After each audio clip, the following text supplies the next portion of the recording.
Hey ballers, so I'm here with Mr. Denny Kidder, man you've probably heard of from a few small ski companies, Kidder, KD, and now D3. And of course you forgot one. Well, Stinger? Yeah? Western Wood? No, Stinger was mine. Stinger. I sold it to Western Wood. Those Stinger jump skis were the first great jump ski, weren't they? They were good. They were. We got a world title out of it with Linda Giddens on those. Yeah. What about, you got a world record with Mondale? Yep.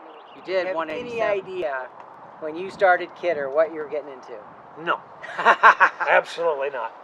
But here's a story about Kidder starting out, and it involves Parker Overton.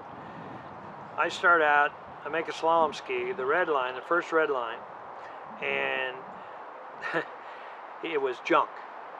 Oh. You could hardly do a deep water start on it. It was terrible, and they goofed up on the bevels when they machined it.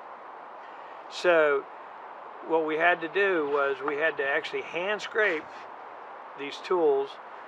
We took files and had them machined to the shape of the right bevel, and we got in the molds and hand scraped. In fact, Mike Siderod came up and helped me scrape these into the tools because he'd left Western and I was skiing with Kidder. And so he came up because your hands were just bloody and tired. You scraped in the bevel. We finally got the bevels right, and then it was awesome. And you know, it's worth all that. I went down to the plant at 4 o'clock in the morning. I had 250 skis, and I needed the money. We didn't have any money. And I said, you know what? We're never gonna have a business if I let these skis out because they're horrible. And before we got them finally tested, we'd made 250 of them, and big mistake on my part. Anyway, I went down 4 o'clock in the morning, drank a beer at 4 o'clock in the morning, took the bandsaw, fired it up, and cut every one of them in two. Oh. My crew shows up, and there's skis everywhere in the shop, all cut in half, and they just went, we're dead. I said, no. Parker Overton said, he sent me $50,000 and said, send me the skis when you get them. Oh. Saved me, absolutely saved my bacon. And so anyway, off we went, and we grew and grew and grew and grew and grew, and then I ended up, I guess about 13 years later, I sold it to S-Mart Corporation, Byron Hayrow, and that did not work out well for either of us.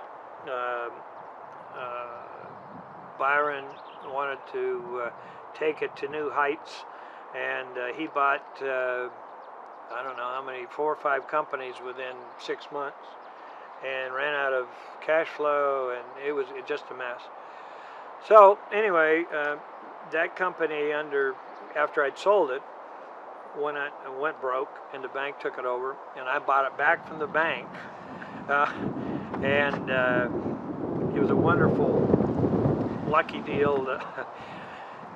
So as I understand it, is you bought the equipment for $100 grand and sold half of it back on auction at 250 grand, so you made 150?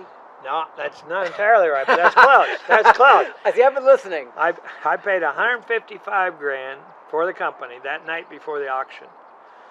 We had to, and then I pulled all the stuff out to start KD because I needed to make a living and get going again. So we pulled enough presses and tools and things out of the auction and put them away in the room and said, these aren't for sale. Then all the people came in the next day and they had the auction. Murphy was the auctioneer, and he kept calling me, and I'd run up to the stand and he'd show me a piece of paper. And once we went past the 155, I was like, yeah, I broke even. And he kept going. He kept calling me back. Anyway, we got $275,000 on top of the 155 I paid for the company, and all the equipment sold, to KD. And then repurchased at a profit the company. So what happened to the presses that you sold? Did they go? They went to some of the other. At that time, the wakeboarding thing had already taken off because we ended up with blindside wakeboards and getting into that business because it was so strong. So a lot of the wakeboard guys needed those kind of presses. And the tooling went to, we also owned Joby at the time. We bought Joby. And so I sold Joby to K2. And K2 was owned by, also owned Stearns. And Stearns needed a brand name for a wetsuit or a life jacket. So they wanted Joby for that brand name. So they ended up buying that and taking that off separately. But the equipment we kept, which was a much smaller operation than Kidder, the problem was the bank was still not releasing my trade name Kidder. Right. That's why I had to go with KD, and I ended up winning that and getting my name back, getting Kidder back. I ended up selling the rights to the soft goods and the hard goods to not Sexton. yes. Yes. Yes. Hold on, Tommy. If you see this video, Denny and I still love you. Yeah, We do. And your country music is awesome. Yeah. I sold them actually to the company itself. Well, no, you sold them KD. I sold them KD, but here's how that happened. I first sold KD to two individuals, and that are not in the ski industry. Oh. Okay.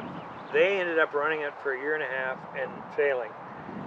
They sold it, but I still held the name, the trademarks, this time in trust. You're not getting, unless I get my money, you're not getting the trademark. So I ended up selling the Kidder trademarks to Tom, and they sold the company to Tom. KD. KD. Say, but KD was successful under your stewardship for a number of years, wasn't it? I never. This is the honest to God truth. I never lost money. No, that's not what I asked. But I mean, Yes. the company was. I mean, the company growing and right for years. I mean, you developed the CR7 was yes. Your trick ski then was, and to me it's still kind of probably the pattern for the trick skis today, if not the Kidders before them. But and those jump skis were Carl dominated on those skis, right? Yes, it was extremely good, and we were growing at a nice, safe pace, and everything was going along.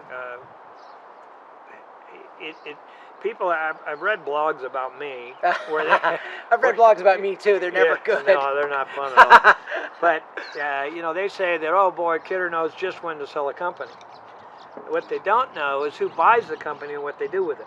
Right. And that was very, very tough for me to watch. Anyway, after I received that money, which got my money that I didn't get back from the S-Mark deal with Byron and those guys, I got my money back out of KD, which was enough money to come over here to this side of the mountains and live on a ranch. And I knew I wanted to build a better ski. And I just was itching to do it, so I was going to we were going to do it in the garage, here in the barn, and I finally said, no, I don't want it here at home. So we rented one of those bays you were in today, and that was the company. And then we built a pretty good ski. And one of the things, I got, Water Ski Magazine wrote me up saying D3, the Red Line was a ski of the 80s. Yep. And the CR7 was the ski of the 90s. Yep. And so I said, I want to come back and do something that's small but very, very, very good quality. What's happened over the time with the companies that I sold and where they ended up and how they're being marketed bothered me. And I wanted, the biggest reason that I got back into it, at the same time all this was going on, the bigger companies, because of wakeboarding, were getting out of the trick business, the jump business, the 3-event business, basically. And so I thought, somebody has to support the 3-event skiers, because if you want the youth to keep coming into our sport, you got to support the whole package. And so I saw an opportunity there to come in and help and start another business. And that's why it's D3. People keep saying D3 is my third company. That's not true, because I've had 4. It's 3 events. It was the reason for the 3. And so off we went, and we were... So let's talk about that first ski. Was it Custom X? X5. X5. That was very successful. We were going against a market that there was 2 markets at the time. You had heavy skis and you had good. Yep. Okay, so our first skis were lighter than the heavy skis, but not as light as goods. Polyurethane or PVC core? It was a PVC polyurethane core, but a light polyurethane Right. core. Okay, I was able to get the weight down in half, but they still weren't as competitive at the very high end of the market. And so we researched the method. Nobody had made a lightweight wet wrap ski. Dave Good made a and still does, a very good pre-preg carbon ski, but wet wrap was not being done with a light and getting it down to the same weight as the pre-preg ski. So we researched and worked on that, and finally got there. And the trick skis at the time, there wasn't almost anybody in the trick ski business. That's not the case today. No, I mean, they saw your success. The problem is the pie is so little. I know. It's just kind of it's to have as many people in it is it's good for the skiers because innovations are going to start happening. We're working on some new stuff, and the other guys are working on stuff, and that'll be real good for the skiers. So it's a good thing overall. So go back to the slalom ski. So X5 was super successful. Yes. In fact, probably to your chagrin, there are still some pretty elite 34 mile-an-hour skiers who still kind of have a stockpile of X5s and think it's the greatest thing ever. I agree. It's old school technology, I'm going to say. Yep. And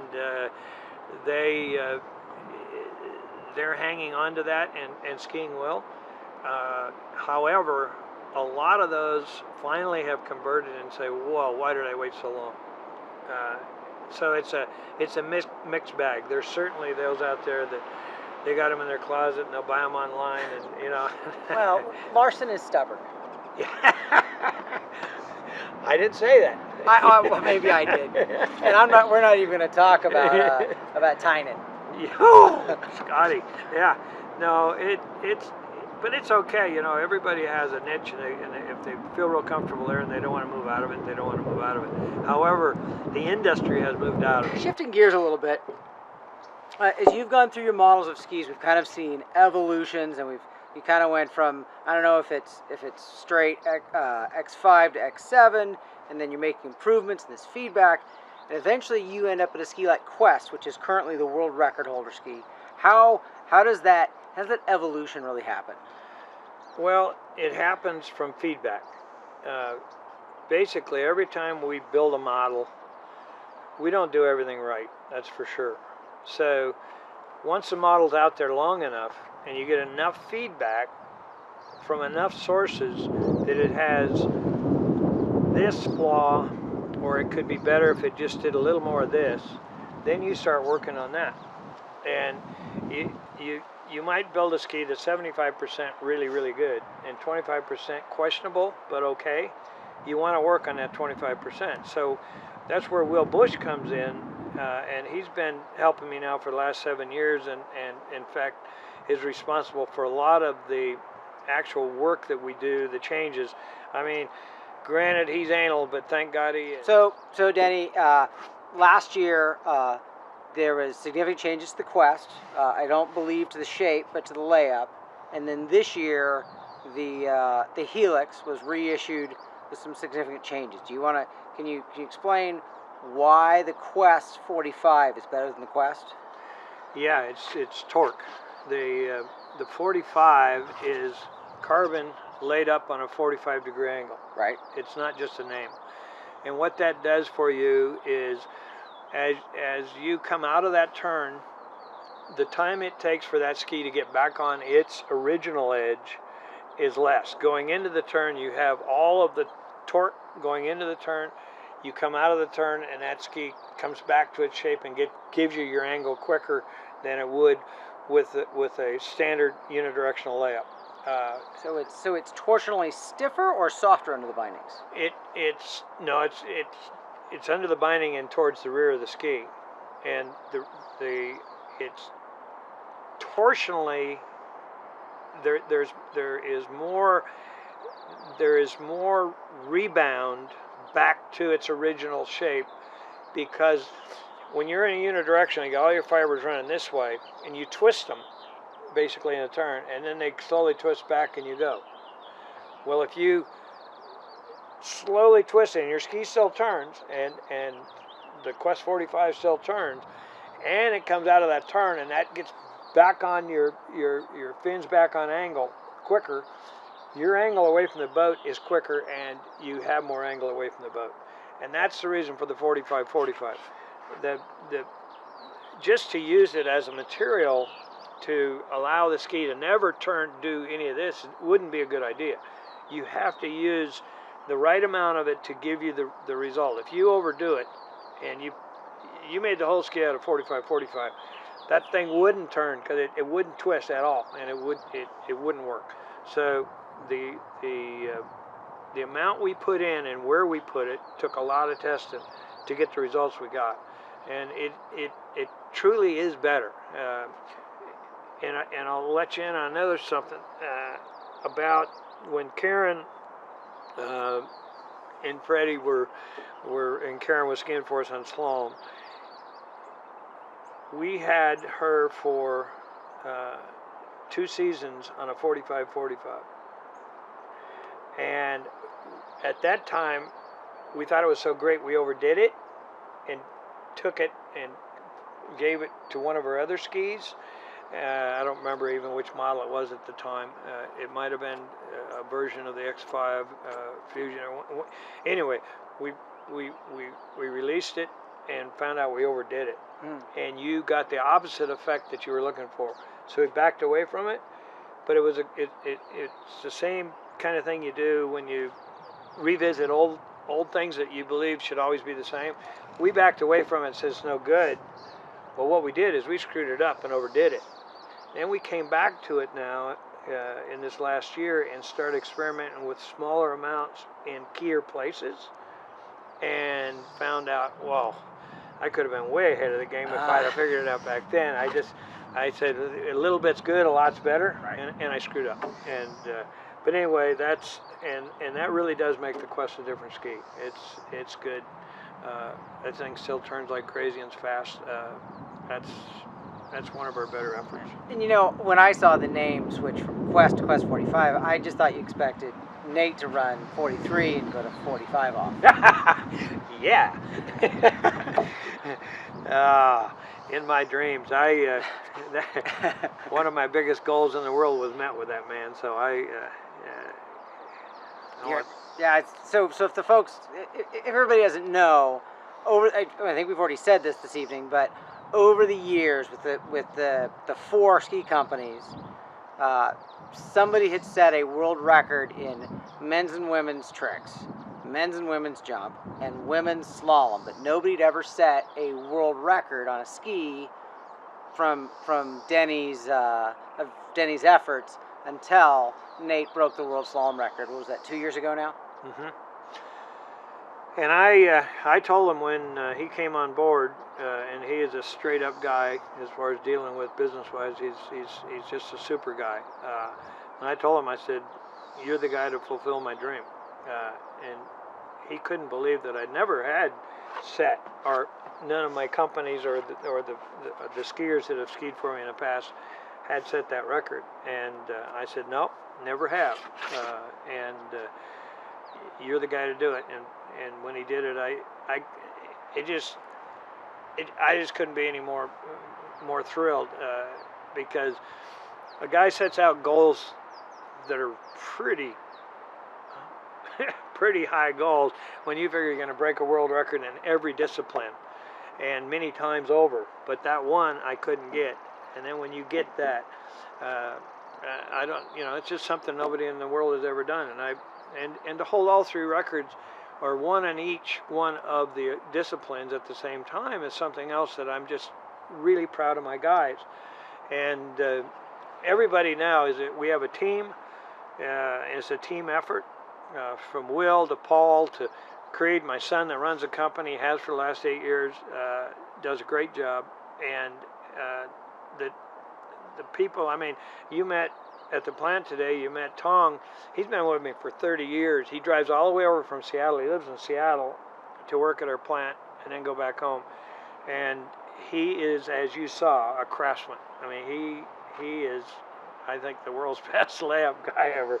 You know, I've seen skis made before in other factories, and you see some skilled people, and I don't want to diminish anybody else's efforts, but it's always felt kind of like there's a recipe, and you're going to follow the recipe, and the ski's going to come out. And what I saw in your factory today was, it was more artful. It was more like a chef's hand with the ingredients. I think there's some alchemy in what I saw today. And I'm not saying it's not precise. No, but thanks for that, because there is. I mean, there's, as I was explaining today down there at the factory, that there is a bunch of elements. Maybe there's 15 elements that change slightly, whether it's this material, that material, the weather, the temperature in the press, the pressure. There's just a lot of things that you have to have right if you're going to build a ski that is right. And I think we have a reputation for building skis as close to the same as anybody in the industry.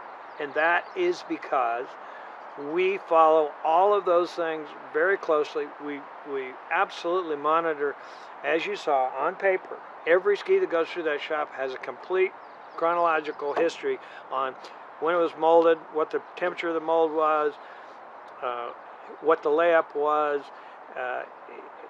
everything about the ski. And then when it's done, it's obviously tested many ways and recorded. So to be clear, there's stacks of notebooks, and you would swear whoever filled these out is completely obsessive compulsive. Yeah. I mean, there's a stack of notebooks with exact notes. You test right out of the mold, and 24 hours later. Is that correct? Yes. And that's flex and rocker and flat spot and flex, rocker, flat spot. And also we don't just do the flat spot, but we also do the grade out the back. That's where that 1/4 inch comes in, where we're seeing what the incline. You can have a flat spot right and rocker right. You can have a ski that's shaped like that. You want your skis to be the shape of the rocker that you want them to be, and that means that point has to hit. But we go back, if we have a problem, we can go back to those notes and sit down and go over and look at the past and know what we need to be doing to correct the problem. Without all that data, I don't know how you do that. I mean, you don't just mix up resin and wet it out and put it in the mold and expect everything to be the same. You can't just put it in the mold and they come out and break world records. It's not easy. It's not easy. Not easy? I wish it was that easy. I can remember the day it was that easy. Come on. How hard can it be, Denny? I've built a couple trick skis over the years. They lasted me like 2 rides each. They were fantastic. You know, I wish these only lasted 2 rides. We could sell a hell of a lot of them. Oh, wow. Yeah, you have trouble getting the same all price. The feedback that we have, that we compile and decide where we need to work on, which model we need to work on, and what area we need to work on. Then we make those minor changes. So it's not so much this model versus this model versus this model. What it is this one gets better, this one gets better. Now, you talk about speed. This ski's a little faster than that last one you made. Yeah, we widen the tail a little bit.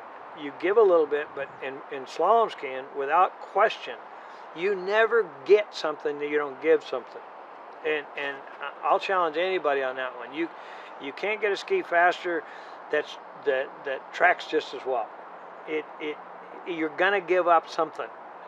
There's a place in the turn that you want it to really drop in and turn. Well, that ski's going to be it's going to be very stable and very good, and maybe finishes the turn really well, but it'll be coming out of that turn just a little bit slower, and then hopefully you can keep your angle away from the boat, and you still make it up. But every time you take something here to add to this, you're taking a little something away here. The balance is the problem in designing slalom skis. You just have to learn to balance. And when you get everything in balance, you get somebody like Nate that goes out there and blows everything away. And he can't. Anybody that says he can do that on any ski is just BS. You can put him on 2 or 3 other skis, and yeah, he can run up into 41, but you're not going to see Nate Smith do what he does unless he's on at least a type of ski. I'm not saying there's not another one out there he can't do it on. I'd never say that, because there's always somebody better coming. but you have to have all those things that when Will works on that little bit of transition between where it comes out of the bottom into the top and how it rolls into the turn and stays out and doesn't come back into the buoy. That little bit of difference makes a huge difference. And if you overdo it, it won't come back. It'll get out, but it won't come back. So there's all those things, and that's where all of the changes we made over the last 4 or 5 or 6 years having Will help me go through the computer part of it, doing all that, and testing, and having people test, and videoing the test, and actually looking at every step of the way. I guess that's to answer your question. That's how that has happened. It hasn't been easy, and it hasn't always been right, but I think we're going to be better coming up. I mean, we're working on things right now. You know, we hold the world record tricks. We hold the world record in slalom. We hold the world record in jumping. Yeah, but you're cheating in jumping. You got Freddie. Yeah. But like I told you, when Freddie decided to go with me, it took us 1.5 years to develop that jumper before he actually would go into tournaments and get off his other skis. And he goes to the first record tournament and breaks a record. Now that's Freddie. You talk about, I got Will anal over here and Freddie anal right. We're talking about, but that is a very positive thing because he won't do it until it's right. So let's talk about slalom ski design a little bit. So I would say that your reputation, right? If you just kind of wandered out to a ski lake and said, and you asked the skiers, what do you think of D3 skis or even KDs? They would say they're easy to ride, they're stable, they're predictable, which I think is probably fair. But one of your team skiers said something very interesting to me recently that I don't know if you're going to agree with. He said the most important thing that the D3 team designs into a ski is that ski always turns and always gets a lot of angle. And that's job one, and everything else follows. Is that fair or is that wrong? I think it's fair because if you don't have that, the rest of it don't matter.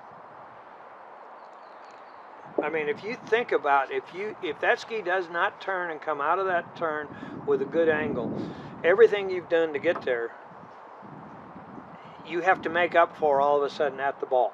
Right. And you're going to screw up somewhere in one of those runs. If that's predictable, and you know, if you get it too predictable, you can have a ski that is not going to be very good at real short line because it's just too predictable, which means predictable is also sometimes you have to be more stable, and sometimes that's going to slow you down, and there's all kinds of other things come into it. But, yeah.